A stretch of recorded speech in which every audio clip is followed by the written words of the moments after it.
Olá a todos, tudo bem? Nesse vídeo a gente vai falar sobre núcleo e imagem de uma transformação linear. A gente tem aí então dois conjuntos com núcleo e imagem, são respectivamente um subconjunto do domínio e do contradomínio de uma transformação linear, e eles têm um papel especial no entendimento de como as transformações lineares funcionam. Então, vamos começar aqui pelo núcleo, tá? Então, dada uma transformação linear, o núcleo da transformação é definido como sendo esse conjunto aqui, ó, de todos os vetores do domínio no qual a transformação se anula, tá? Cuja imagem é zero. Então, a primeira coisa que a gente tem que observar é o seguinte, que o núcleo é um conjunto não vazio, tá? Então, a primeira observação que a gente faz aqui é que o núcleo da transformação ele é não vazio. Por quê?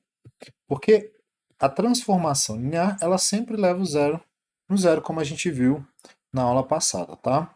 Então, como ela sempre leva o zero no zero, então pelo menos o zero pertence ao núcleo de uma determinada transformação. Tranquilo? Para a gente ver direitinho aqui, vamos fazer um exemplo. Então, eu vou escolher aqui uma transformação linear, tá? Então, vou considerar aqui, ó, essa transformação de R3 em R3. E essa transformação de R3 ela dá da seguinte maneira. Ela pega um ponto no espaço, ela leva no seguinte ponto. X mais 2y menos z, y mais 2z, e x mais 3y mais z. E aí o nosso objetivo é encontrar o núcleo, tá?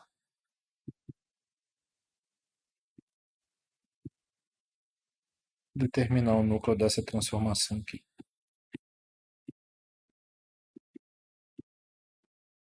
Ou seja, se a gente quer determinar o núcleo, a gente quer encontrar, então, na verdade, quais são os pontos no espaço, x, y, z, tal que a transformação retorna um vetor nulo aí, tá? E aí, nesse caso, em especial, significa resolver o seguinte sistema linear. Homogêneo, x mais 2y menos z igual a zero, y mais 2z igual a zero também, e x mais 3y mais z igual a zero. Então a gente pode, por exemplo, colocar ele na sua forma ampliada, né? 1, 0, 1, 2, 1, 3, menos 1, 2, 1, e aqui tudo zero. E a gente pode simplesmente usar as operações elementares de linha para encontrar qual que é a solução, né, desse sistema linear homogêneo. E a solução desse sistema linear homogêneo corresponde exatamente ao núcleo desejado. Então, aqui a gente pode fazer, né, trocar a linha 3 pela linha 3 menos a linha 1, tá? Quando a gente fizer isso, o que a gente vai obter é a seguinte matriz aumentada, então aqui continua do jeito que está, 1, 2, menos 1, aqui também continua do jeito que está na segunda linha, mas a terceira linha aqui vai ser 0, aqui vai ser 1 e aqui vai ser 2. E aí eu posso aplicar aqui, né, mais uma operação elementar de linha, que eu vou trocar a linha 3 pela linha 2 menos a linha 3. E aí aqui claramente a gente vai obter essa matriz, que é 0, 1, 2, 0, 0, 0, dá 0, 0, 0. E aí agora, né, no processo de eliminação de Gauss, vou multiplicar a segunda linha por 2 e subtrair da primeira. Então, vou fazer mais uma operação aqui. Eu vou pegar a linha 1 e vou trocar pela linha 1 menos duas vezes a linha 2. E aí, isso aqui vai resultar na seguinte matriz, que vai fornecer a solução para a gente de forma imediata. Então, eu tenho aqui um sistema que tem infinitas soluções, né? Tem infinitas soluções, porque eu tenho uma linha de zeros ali. E aí aqui eu posso concluir o seguinte. Eu posso concluir que x é igual a menos 5t. Já falo quem é o t. X é igual a mais 5t. Y é igual a menos 2t. E o z é o nosso grau de liberdade, que é igual a t. Significa, então, portanto, que o núcleo dessa transformação aqui é o conjunto no espaço dado por os vetores na forma 5t menos 2t, com t um número real. E aí, só para a gente lembrar, isso aqui é uma reta, né? Isso aqui é uma reta que passa pela origem. Para a gente lembrar o que a gente viu aí nas aulas anteriores. Uma reta paramétrica gerada pelo vetor 5 menos 2 de 1. Pelo vetor direção da reta aí. Tranquilo? Então vamos aqui agora ao nosso primeiro resultado, e um resultado bem importante, que é o núcleo é um subespaço do domínio da transformação. Tá? Esse é um resultado relativamente fácil de mostrar. A gente vai fazer ele rapidamente aqui. E aí, como disse, a primeira coisa que a gente sabe é que o núcleo é um conjunto não vazio. Não importa qualquer transformação linear, a gente já sabe que o núcleo é não vazio. Então, vamos pegar dois vetores aqui no núcleo, então sejam dois vetores V1 e V2 no núcleo da transformação, e vou pegar um número real, A. Nós precisamos mostrar que uma combinação linear de V1 e V2 também está no núcleo. Se V1 e V2 está no núcleo, a gente precisa mostrar que uma combinação linear deles também está lá para garantir que esse vetor vai estar no núcleo e aí, consequentemente, garantir que é um subespaço. Tá? Então, sejam V1 e V2 no núcleo e é um número real. Então, vamos considerar o seguinte.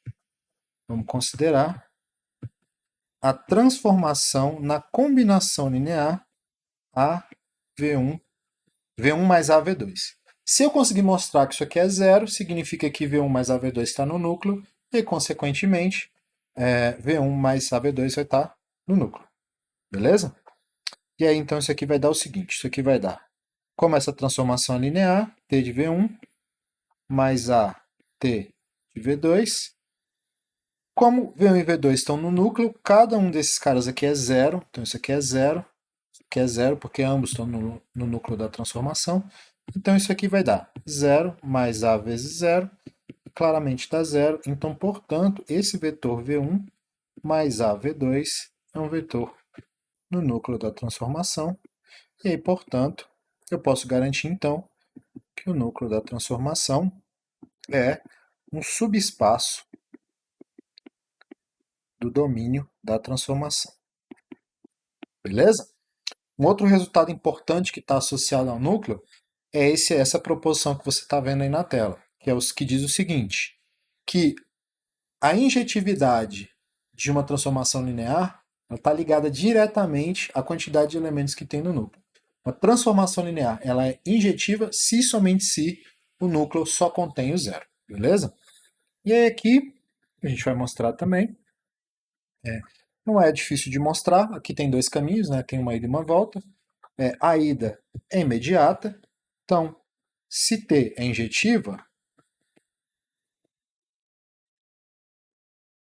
é imediato que o núcleo só tem o zero. Por quê? Pois T de zero é igual a zero. Se ela é injetiva, a gente já sabe que o T de zero vai no zero. Como ela é injetiva, o único elemento que vai no zero é o zero mesmo. Então, o único elemento que vai ter no núcleo é o zero. Então, isso aqui é imediato. A volta, um pouco menos, né? Então, a gente vai supor que o núcleo só tem o zero. Vamos considerar dois vetores, V1 e V2, tá? Pertencentes a V, tais que T de V1 é igual a T de V2. Beleza? Então vamos supor que existem dois elementos V1 e V2 em V que possuem a mesma imagem. E aí vamos mostrar que esses dois elementos são iguais. Tranquilo? Se as imagens são iguais, como essa transformação é linear, eu vou fazer o seguinte, eu vou passar esse cara para o lado esquerdo e eu vou ter o seguinte, que eu vou ter, então, que T de V1 menos T de V2 é igual a zero, mas pelo fato da transformação linear, eu posso juntar isso aqui numa coisa só. Então, isso aqui é T de V1 menos V2 igual a zero. Ou seja, a diferença desses dois vetores leva no zero. Se a diferença desses dois vetores leva no zero, significa então que esse elemento aqui, V1 menos V2, mora no núcleo da transformação. Mas se ele mora no núcleo da transformação e o núcleo da transformação só tem o zero, significa que V1 menos V2 é igual a zero, significa que V1 é igual a V2, e aí, portanto, a transformação ela é injetiva. Então, uma transformação linear vai ser injetiva se somente se o núcleo da transformação for unitário e só tiver o zero. Vamos falar agora de um outro subconjunto que é importante, que está relacionado à transformação linear, que é o conjunto imagem, tá? Então, dada uma transformação, T de VW, a imagem é de fato o conjunto imagem da função transformação linear, ou seja, são todos os elementos do contradomínio que são enxergados por alguém do domínio. Então esse é o conjunto imagem. O interessante é que a imagem também é um subespaço, só que um subespaço do contradomínio, beleza? E aí para a gente mostrar, a gente vai ter que pegar então e mostrar que, pegando dois elementos da imagem, mostrar que uma combinação linear desses elementos também cai na imagem. Se isso acontecer, então, a gente vai ter que a imagem é um subespaço de W, assim como a gente fez para o núcleo, tá? Então, vamos supor... antes da gente supor qualquer coisa, a imagem da transformação também é sempre não vazia. Por que a imagem da transformação é sempre não vazia? A imagem da transformação é sempre não vazia, por quê? Porque o t de zero dá zero. Então, significa que o zero pertence ao conjunto imagem da transformação. Tá? Tranquilo? Maravilha. Então, agora sim, vamos supor que W1 e W2 pertençam ao conjunto imagem da transformação. Bem, se W1 e W2 estão lá na imagem, então tem alguém que enxerga eles, né? Então, implica que existem, né? V1 e V2, em V tá o quê? Tais que, né? T de V1 é igual a W1 e T de V2 igual a W2. Se eu considerar agora,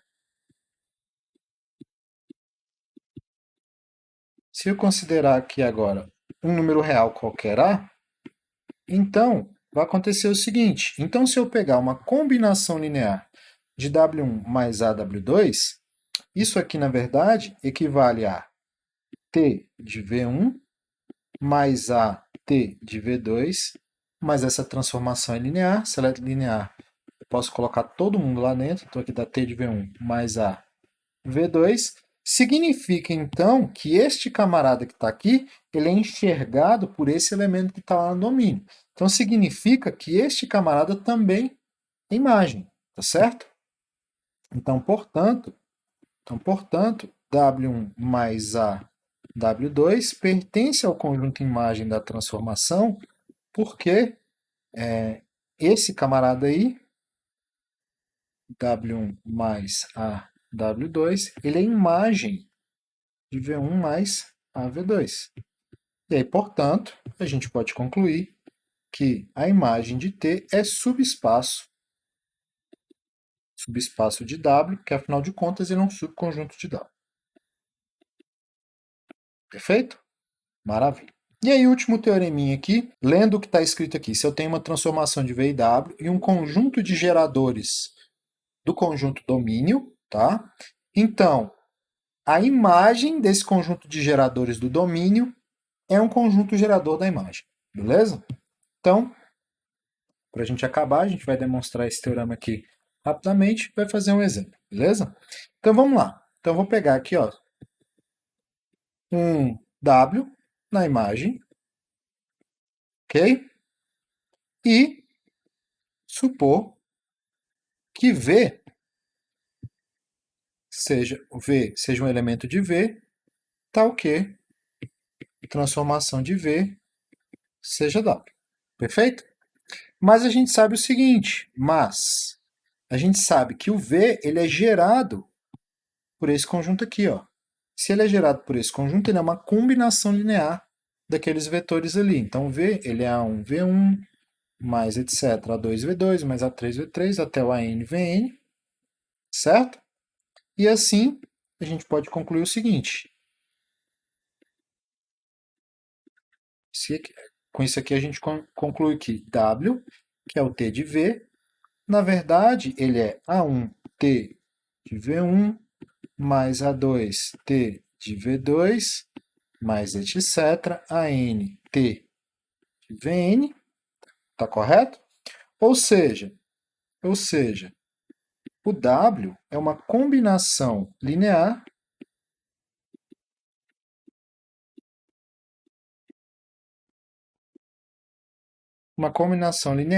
de T de V1, etc. Então, como esse W escolhido foi arbitrário, qual que é a nossa conclusão? Então, como esse W é arbitrário, a gente pode concluir que qualquer elemento da imagem pode ser gerado por esses caras aqui. Isso aqui não diz que é base, tá? Só diz que é gerado. Então esse conjunto pode ter mais elementos do que precisaria ter. Mas o importante é que ele gera o conjunto imagem. Então, como é arbitrário, temos que a imagem, de fato, é gerada por esses caras aí. T de V1, etc. Até o T de V1. Beleza? E aí, para a gente terminar, vamos fazer um exemplo. E aí, para esse exemplo, vamos usar o mesmo exemplo que a gente usou nessa aula. Tá? A gente tinha pegado uma transformação de R3 em R3, tal que T de XYZ é igual a X, vou colocar aqui embaixo, T de XYZ é X mais 2Y menos Z, Y mais 2Z e X mais 3Y mais Z, tá certo? E aí o que eu quero aqui agora é usar esse teorema que a gente acabou de provar, essa proposição, para encontrar quem é a imagem dessa transformação, beleza? Então eu vou fazer o seguinte, eu vou pegar uma base mesmo do domínio, vou pegar a base canônica, que é a mais simples possível, e na base canônica a gente vai ter o seguinte conjunto de vetores. A gente vai ter T de 1, 0, 0, que isso aqui vai ficar, então, 1, 0, 1. Eu vou pegar o T de 0, 1, 0. Então aqui vai ficar 2, aqui vai ficar 1 e aqui vai ficar 3. E vou pegar o T de 0, 0, 1. Como o 1, 0, 0, 0, 1, 0, a base canônica, é base mesmo, então gera o R3. Então eu posso garantir, pela proposição que a gente acabou de falar, que esse conjunto de vetores que apareceu aqui agora, que é o 1, 0, 1, 2, 1, 3, e esse último que vai ficar menos 1, 2, 1, este conjunto aqui, ele gera a imagem dessa transformação, tá? Não é base, quer dizer, pode ser que seja base, mas não necessariamente é uma base, mas eu sei que esses três aqui geram a imagem. Como que a gente faz para encontrar a base aqui? Talvez o jeito mais rápido seja a gente pegar esses vetores, colocá-los numa matriz e procurar pelo espaço linha, né? Se a gente colocar empilhado aqui esses vetores numa matriz, né, e procurar o espaço linha usando operações elementares de linha, a gente vai conseguir achar rapidamente a base da imagem aqui no caso, né? Eu sei que eles geram a imagem, mas a gente não achou a base. Então vamos achar a base da imagem rapidamente aqui. Então eu posso, por exemplo, trocar a linha 2 por a linha 2 menos duas vezes a linha 1, posso trocar a linha 3 pela linha 3 mais a linha 1. Quando eu faço isso, a gente vai gerar o seguinte. Então, a primeira linha ela continua como está, mas a segunda linha ela vai ficar, aqui vai zerar, aqui vai permanecer 1, ele vai ficar 3 menos 2 dá 1 também. Não é isso? Correto. E agora quando eu somar a primeira com a segunda, aqui vai dar 0, aqui vai dar 2 e aqui vai dar 2. E aí aqui eu posso fazer que a linha 3 trocar ela por a linha 3 menos duas vezes a linha 2, e aí eu vou obter então 1, 0, 1, 0, 1, 1, 0, 0, 0. E aí aqui o espaço gerado pelas linhas dessa matriz são exatamente a base que a gente estava procurando, né? Então esses dois vetores aqui, ó, esses dois vetores aqui são exatamente os vetores linearmente independentes que geram a base, tá? Então, nesse caso, a gente pode concluir aqui. Então, a base aqui, ó, a base da imagem, né? A base da imagem, ela é, na verdade, dada por esses dois vetores aqui, 1, 0, 1 e 0, 1, 1, ok? E aí, portanto, o conjunto imagem é uma combinação linear desses dois vetores, né? Então, é x, 1, 0, 1 mais y, 0, 1, 1, com esse x e y, números reais aí, arbitrários, e isso aqui a gente pode escrever então como sendo o conjunto de todos os pontos no R3 que tem a seguinte característica, que é x, que é y, que é x mais y, com esse x e y pertencente a R. E o interessante é que isso aqui é um plano, né? Que é a equação de um plano. Isso aqui é um plano inclinado no espaço. Beleza, pessoal? Então, por essa aula é só. Muito obrigado e até a próxima.